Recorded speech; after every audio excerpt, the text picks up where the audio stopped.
yung base interest rate po natin before July 2025 nasa 6.25%.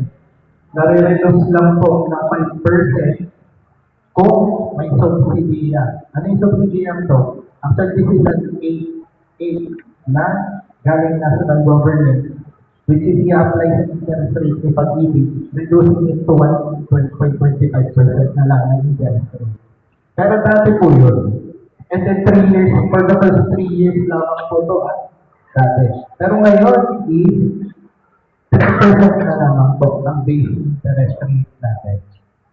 And then fixed po siya for the first 5 years. Matagal na po. 3%. Tapos may subsidiya kay national government. Basta available pa po yung subsidiya based sa budget na pwede ma-reduce yan ng 1% na lang. Basta pasok po tayo sa income requirement o hindi tayo lalagpas sa income requirement na which is discussed sa next slide. By the way, before ako mag-speak sa income, yung first 5 years natin, extendable pa po. Na kung for another 5 years, basta proven po na sa income bracket pa rin po tayo. But ganun po.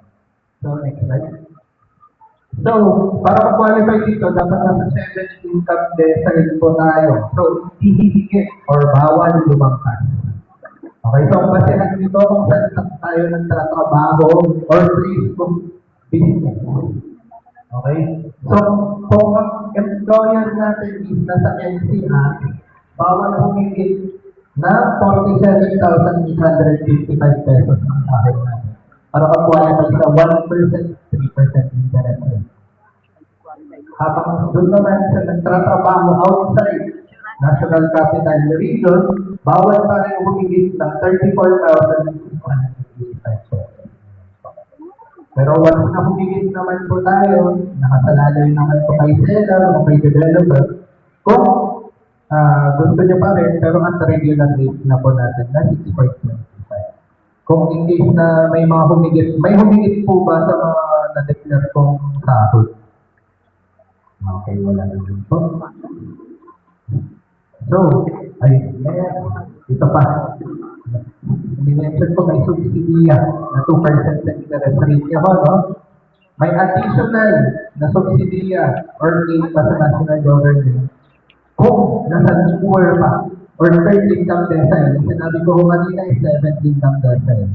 Ito naman, kung nasa mababa na kayo sa income. Okay?